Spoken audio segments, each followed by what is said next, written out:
नमस्कार, मी पंजाब डक. मग राज्यात मोठा पाऊस कधी येणार? तर राज्यात तुम्हाला एक सांगू इच्छितो की मोठा पाऊस कधी येणार तुम्हाला एक सांगू इच्छितो की राज्यामध्ये सांगायचं झालं तर सध्या तरी मोठा पावसाचं वातावरण नाही, असाच भाग बदलत बदलत विखुरलेल्या स्वरूपातच पडणार आहे म्हणून हे अंदाज लक्षात.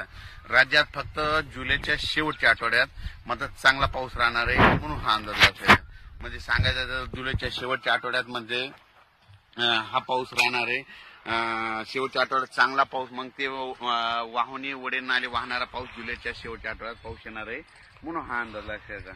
पण राज्यात सध्या तरी मात्र पूर्व विदर्भ झालं, पश्चिमी विदर्भ झालं, दक्षिण महाराष्ट्र, उत्तर महाराष्ट्र, कोकण पट्टी, खानदेश सर्वदूर असं उडे नाले वाहतील तसा पाऊस नाही.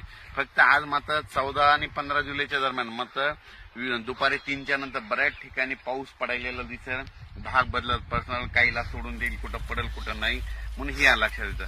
पण राज्यात सध्या तरी मोठं नाही, पण राज्यात मात्र 14-15 आज बऱ्याच ठिकाणी ठिकठिकाणी पाऊस पडणार आहे म्हणून हे लक्षात येतं.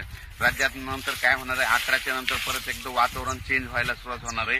18च्या नंतर काय होणार आहे, मग हे नांदेड जिल्हा झालं, लातूर जिल्हा झालं, अक्कलकोट, सोलापूर, उदगीर, निलंगा ह्या शेतकऱ्यांचं काय झालं, पाऊस नसल्यामुळे त्यांचे सोयाबीन थोडं सुकत येतं. त्यांना सांगू इच्छितो की 18च्या नंतर तुमचं नांदेड झालं, धर्माबाद झालं, बिलोली झालं, नायगाव, त्याच्यानंतर इकडं त्याच्यानंतर जळकोट त्याच्यानंतर अक्कलकोट ह्या भागामध्ये मग 18-19 पासून जरा चांगलं तुमच्याकडे पाऊस पडणार आहे. कारण की काय होणार आहे, 18च्या नंतर तेलंगणा, आंध्र प्रदेश, तामिळनाडू, कर्नाटक तिकडे पाऊस पडत राहिल्यामुळं आपल्या महाराष्ट्राच्या सीमालगत ह्या पट्ट्यामध्ये पाऊस येणार आहे म्हणून त्यांच्यासाठी म्हणजे